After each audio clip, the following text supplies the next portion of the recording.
ஓம் சரவணபவ நற்பவி. Hello மக்களே, நான் பாகம் 1 போட்டிருப்பேன். அதனுடைய தொடர்ச்சி தாங்க இப்போ நம்ம பார்க்கலாம் வாங்க மக்களே. சாய்பாபாவை பற்றி மக்களே, சாய்பாபா வெங்குஷான்ற குரு கிட்ட வளர்றாரு. வளர்ந்துட்டே இருக்க சில சீடர்கள் என்ன பண்ணுறாங்கன்னா, இவர் மேலே போட்டியும் பொறாமையும் உண்டு பண்ணுறதுனால அந்த இடத்துல அவரை நாம் இருக்க வைக்கக்கூடாது, நம்ம குரு நமக்கு தான் உபதேசம் செய்யணும், எல்லா ஞானமும் நம்ம தான் பெறணுன்ற ஒரு வெறியில் கோபத்தில் அவங்க என்ன பண்ணுறாங்கன்னா, சாய்பாபா மேலே கல் எடுத்து எறிகிறாங்கங்க.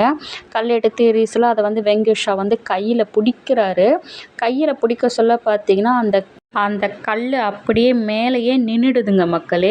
சாய்பாபாவும் பார்க்குறாரு. அந்த சீடர்கள் போறாமையால் மறுபடியும் சாய்பாபா மேலே இன்னொரு கல் எறிகிறாங்கங்க, செங்கக்கல். அதையும் என்ன பண்ணுறாரு, வெங்குசா தனது தலையில் தாங்கிடுறாருங்க. அப்போ அவருக்கு அடிப்பட்ட அந்த இடத்துல ரத்தமாக வடியுது மக்களே. அப்போ சாய்பாபா கேட்குறாரு, குருவே, என்னால் தானே உங்களுக்கு இந்த விபரீதங்கள்லாம் நடக்குது, நான் உங்ககிட்ட இருந்து விலகி போயிடுறேன் குருவே, நீங்கள் நல்லா இருந்தால் எனக்கு போதும்னு சொல்லிட்டு அவர் சொல்கிறாரு.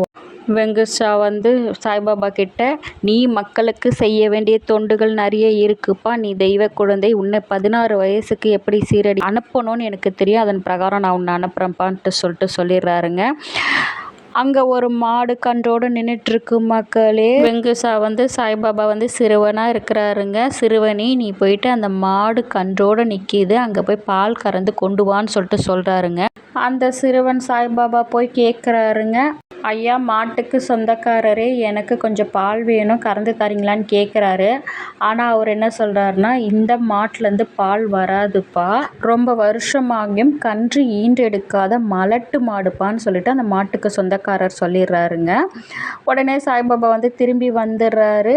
வெங்குஷா கிட்ட சொல்கிறாருங்க, அந்த மாடு பால் கறக்காதான் அப்படின்னு சொல்லிட்டு. உடனே வெங்குஷா குருஜி என்ன பண்ணுறாருன்னா, போயிட்டு அந்த மாடை தடவி கொடுக்குறாருங்க. தடவி கொடுத்ததும், இப்போ போய் நீ பால் கறந்து கொண்டு வான்னு சொல்கிறாரு. உடனே அவர் கிளம்பிடுறாருங்க. சாய்பாபா பாலை கறக்க சொல்கிறாங்க. அந்த மாட்டுக்காரர் கறந்து சாய்பாபா கிட்ட கொடுக்குறாருங்க.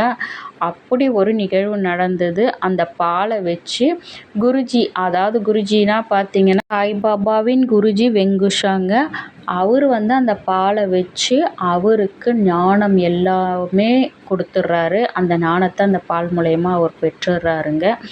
அப்படி ஒரு அற்புத நிகழ்வு நடந்திருக்குங்க. இதுக்கப்புறம் பார்த்திங்கன்னா, அந்த சீடர்கள் கல் எரிஞ்சாங்க.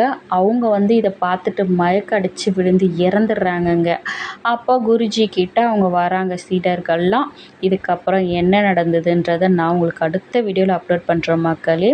நான் போடுற இந்த வீடியோலாம் உங்களுக்கு பிடிச்சிருந்ததுன்னா லைக் பண்ணுங்கள், ஷேர் பண்ணுங்கள், மறக்காமல் என்னோட சேனல் சப்ஸ்கிரைப் பண்ணிவிடுங்க மக்களே. பாய். அடுத்த ஒரு நல்ல